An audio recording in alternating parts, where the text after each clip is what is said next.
Hi, I'm Tom Burgess, and you're listening to The Real Agenda, the podcast for political change. Now, today we're going to dig a bit deeper into the causes and remedies of inequality and talk about how we can change economic thinking. So today I talk with Henry Leveson-Gower, founder of Promoting Economic Pluralism, an organisation that develops strategic activities and projects that influence economic analysis, teaching and thinking to build a stronger new economics movement. Actually, this is an area close to my heart, as my dad, Ronald Burgess, was an economist, and he was described as not accepted in the academic world, according to Anthony Fisher, the wealthy founder of the Institute of Economic Affairs and Atlas Foundation, though he also personally funded some of my dad's projects. My dad went on to write many learned papers, culminating in his book, Public Revenue Without Taxation. An interesting angle. I've got some copies here if you'd like one. But anyway, also, Promoting Economic Pluralism hold most of their events at the School of Economic Science in London, of which my dad was a director in the 1960s. Now, Henry, having graduated from Bristol University, started his career as an auditor, and then at Arthur Andersen. He spent many years in Australia. And he's worked on environmental projects, including 9 years at the Department of Environment, Food and Rural Affairs, before founding Promoting Economic Pluralism. So I started by asking Henry, what was wrong with economic thinking today? We face huge problems as societies at the moment, as you're well aware. Inequality, obviously, the ecological crisis, social and political breakdown. And you would expect economics to be a useful tool to help us solve these problems, but it's not. And it's not because it's got into a dead end in terms of thinking, in terms of how it frames the economy, and it's excluded lots of other ways of thinking about economics that actually could be useful. And so it's created a sort of economics common sense that pervades policy and pervades everyday understanding of the economy, such as we need economic growth. All economic organisations should be maximising returns to shareholders. Business should be left alone to get on with it. Regulation is red tape. There's a whole list of things that are just common understanding which restricts our ability to innovate and change in the face of these huge challenges. So we should be questioning more the way we think about economics. Absolutely, and this is happening. So I think one of the most interesting areas is the question of economic organisation, how companies are run. And there's a whole new sort of spate of thinking, a rediscovery, if you like, of cooperative models, a rediscovery of the issue of power in organisations, the fact that unions obviously reduced inequality, that if people, stakeholders have a say in economic organisations, they can ensure that they actually address objectives that matter to people. So are you saying that we're being restricted, so some of the good things that should happen in society and get fixed, like higher wages or better social support and so on, are getting restricted because of the way we think about economics? Absolutely. So let's take another example, bonuses and high pay. Their standard economic thinking is these people need incentives or they wouldn't be working. And so the classic sort of Merleys on tax, if we tax rich people too much, they'll stop working, we'll all suffer. Underlying that, there was no actual research into what motivates people, why people work, what matters to them. And actually, it doesn't take much thinking to realise that actually what matters to these people is their status, their reputation, their standing.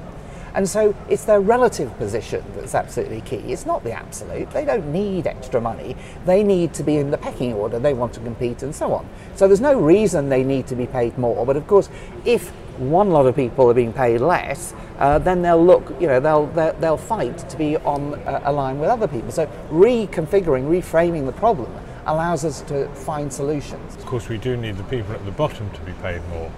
Well, indeed, as well, and that is about power, fundamentally, and a right to negotiate, and also to reduce this idea that to be poor is your fault and that you should be punished. That actually people are in their position due to history, to accumulated, possibly disadvantage or advantage, and rethinking that rather than this idea that everyone is where they are due to their own abilities or disabilities. So we're being held back by current economic thinking, and it's damaging the prospects of achieving a good society. That is absolutely right. And this is what we're trying to change by opening up economics. What's happened is that within academia, the economics departments have become totally dominated by one way, this standard mainstream neoclassical way of thinking about economics. And they've excluded people who have different perspectives, different ways of seeing the economy. And a lot of them are in ex-polytechnics or in other disciplines. They are the diaspora of economists. And what we're trying to do is bring them together and give them a sort of rallying brand, if you like, and getting recognition outside academia for that, so that people can see where to go for different ways of thinking about economics. And I think business is even wanting this, because they're realizing that the sort of fare they've been getting is pretty useless in a complex and changing world. To use an old cliche, it's about thinking out of the box. It is. And so let's look about how things could be fixed. So on the basis that yes, the current way of looking at economics is not getting us the right answers. How can this be fixed? What can we do? Can be done to make life better? Like a lot of things, it's a lot to do with power. At the moment, the box, which is controlled by mainstream economists in academia. People who are outside the box are relegated to the margins and are given no credence. So the challenge is to rebalance those power relationships. And how we want to do it is by bringing people outside academia who have status, who are recognized, and get them on side to support the thinking that is marginalized within academia. So it gets status, it gets recognition, it gets access to policy making, it gets taken into account in business, organization, and so on. So your organisation called Promoting Economic Pluralism. What's economic pluralism? Economic pluralism is this recognition of value of different ways of thinking about economics. It recognises that economics is not like a science where there's one answer.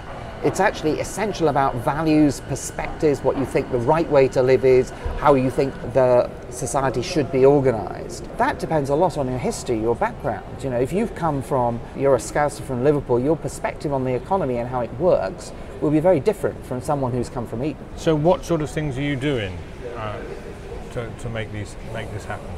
Well, firstly, we've created a magazine, the Mint magazine, where we showcase a lot of this different way of thinking about the economy in a very accessible way. So it's not academic style, it's not sort of journals, it is very much story-led, it is personalised, hopefully to get people engaged in these issues. It doesn't dictate, it doesn't preach, it just pulls people in and tries to get them involved in thinking and having their own perspective.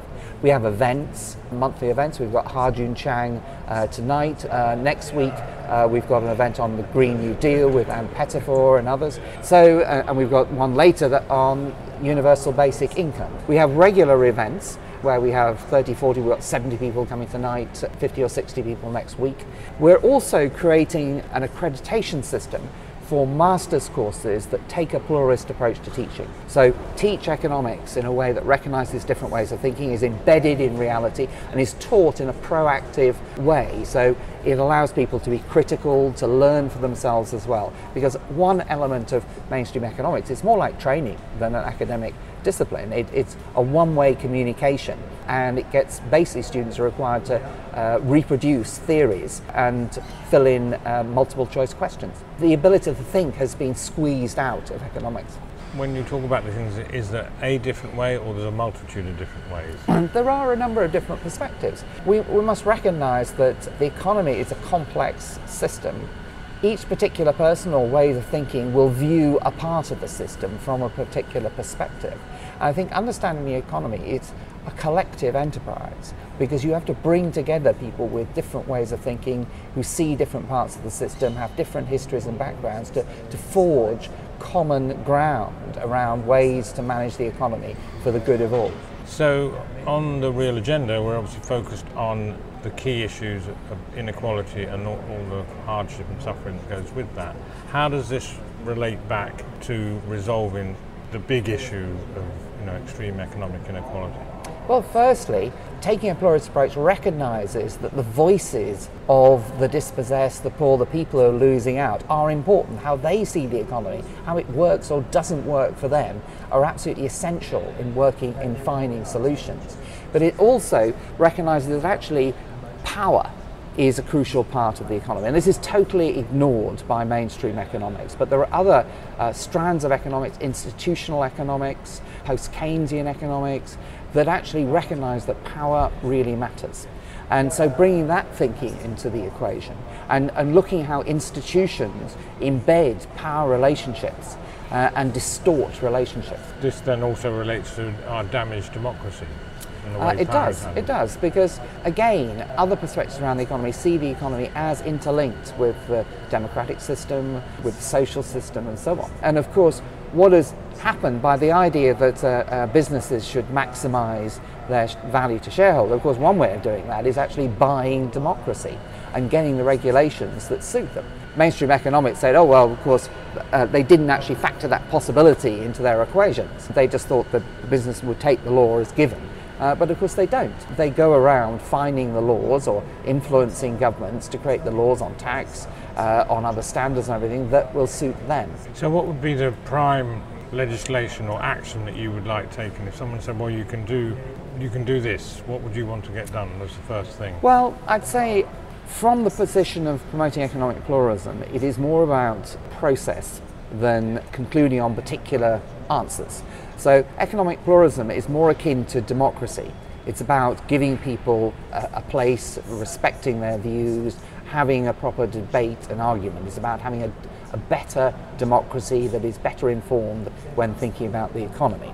Now, what specific answers will come out of that is another question, and we tend to focus feature a range of people with different perspectives. Myself, I have a particular interest in institutional economics, and I happen to think that the strand of reform that is most interesting is reform of corporations and the power structures and the accountability, governance of corporations. They are the fundamental unit of our economy. Often they're ignored, they're taken for granted.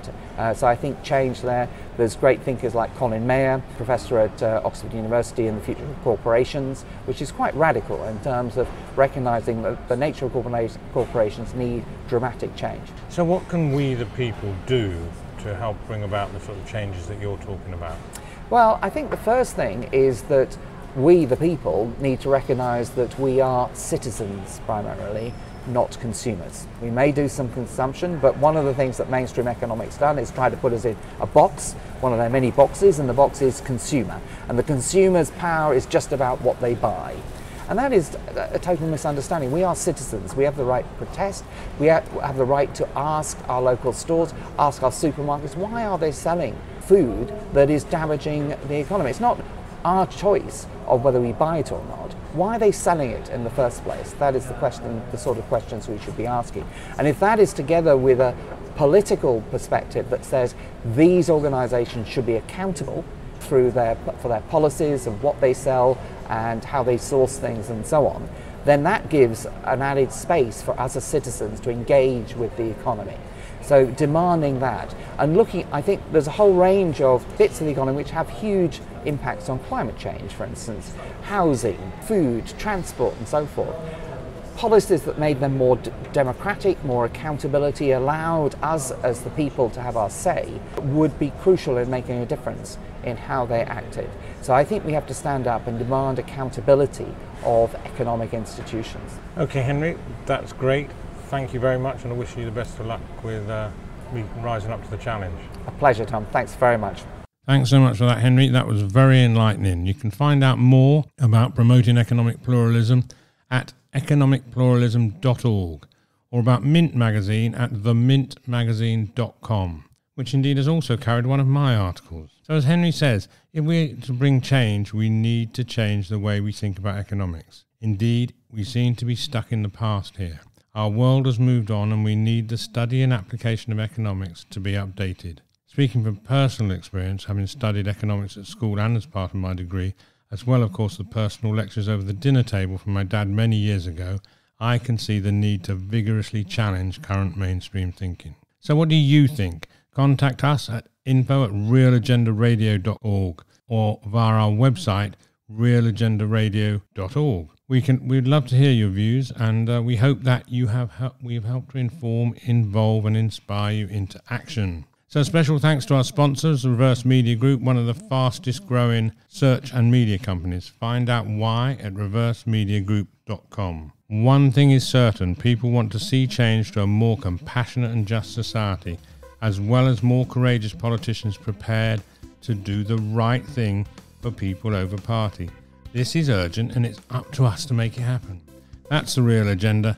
I'm Tom Burgess and I look forward to talking to you again soon.